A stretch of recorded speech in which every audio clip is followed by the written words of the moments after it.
ಅವರು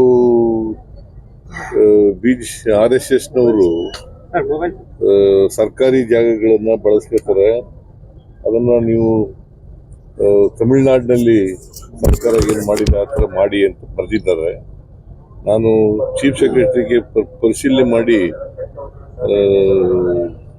ತಮಿಳುನಾಡಿನಲ್ಲಿ ಏನು ಮಾಡಿದ್ದಾರೆ ನೋಡಿ ಅಂತ ಹೇಳಿದ್ದೀನಿ.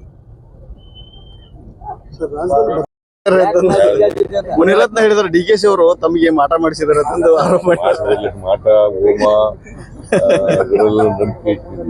ಸರಿ, ಓಲ್ಡ್ ಪೆನ್ಷನ್ ಸ್ಕೀಮ್ ಜಾರಿ ಯಾವಾಗ ಮಾಡ್ತೀರಾ ಸರ್? ಇದ್ರ ಬಗ್ಗೆ ಏನೋ ಚಿಂತನೆ ಮಾಡಿದ್ರೆ ಸರ್? ಓಲ್ಡ್ ಪೆನ್ಷನ್ ಸ್ಕೀಮ್ ಪ್ರಣಾಳಿಕೆಯಲ್ಲಿ ಹೇಳಿದ್ರಿ ಸರ್ ನಾವು. Old pension scheme sir, OPS ಅದು ಜಾರಿ ಬಗ್ಗೆ ಸಾಕಷ್ಟು ಜನ ಕುತೂಹಲ ಇಟ್ಕೊಂಡ್ರ. ಅದು ಯಾವಾಗ ಜಾರಿ ಅದ್ರ ಬಗ್ಗೆ ಇಲ್ಲ, ನಾನು ಒಂದು ಮೀಟಿಂಗ್ ಮಾಡಬೇಕು. ಈಗ OPS ಬಹಳ ದಿನದಿಂದೇ ಆದಿದ್ದದು. ಈ ನ್ಯೂ ಪೆನ್ಷನ್ ಸ್ಕೀಮ್ ಇದೆಯಲ್ಲ, ಬಹಳ ಹಿಂದೆ ಮಾಡಿದ್ದದು.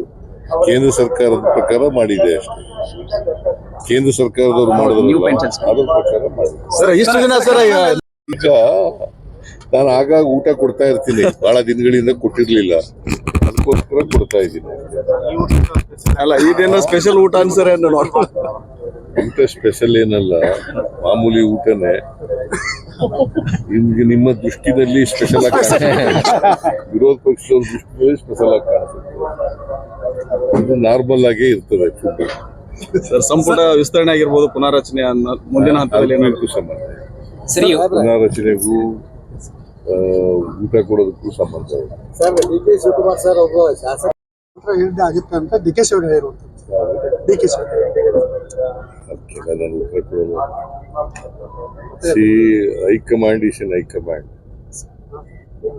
ಹೈಕಮಾಂಡ್ ನಮ್ಮ ಶಾಸಕರ ಅಭಿಪ್ರಾಯ ಮತ್ತೆ ಹೈಕಮಾಂಡ್ ಎರಡೂ ಬಹಳ ಮುಖ್ಯ.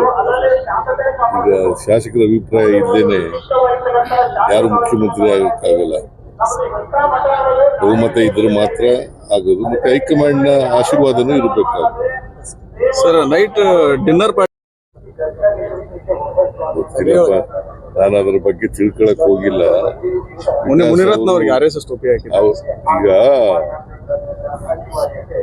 ನಿನ್ನೆ ಅವರು ಬೆಂಗಳೂರು ನಡಿಗೆ ಅಂತ ಕಾರ್ಯಕ್ರಮ ಇಟ್ಕೊಂಡಿದ್ದಾರೆ. ಮತ್ತೆ ಲಾಲ್ಬಾಗ್ ಹೋಗಿದ್ರು, ಇವರು JP ಪಾರ್ಕ್ ಕೂಡ ಹೋಗಿದ್ರು. ಅಲ್ಲಿ ಗಲಾಟೆ ಮಾಡಲಿಕ್ಕೆ ಪ್ರಾರಂಭ ಮಾಡಿದ್ದಾರೆ ಇವರು.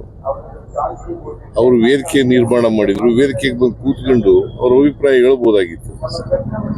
ಅದನ್ನ ಬಿಟ್ಟು ಅವ್ರ ಅಭಿಪ್ರಾಯ ಹೇಳ್ದೇನೆ ಬೇರೆ ಎಲ್ಲ ಮಾತಾಡಿದ್ರೆ ಏನ್ ಪ್ರಯೋಜನ? ಅವ್ರಿಗೆ ಆಹ್ವಾನ ಇರ್ಲಿಲ್ಲ ಅಂತ ಅವರು ಆಹ್ವಾನ ಇತ್ತು, ನಂಗೆ ಗೊತ್ತಿಲ್ಲ, ನನಗೆ ಇನ್ನು ತಿಳ್ಕೊತಿಲ್ಲ ನಾನು. ಸರಿ, ತಮಗೆ ಮಾಟ ಮಾಡಿ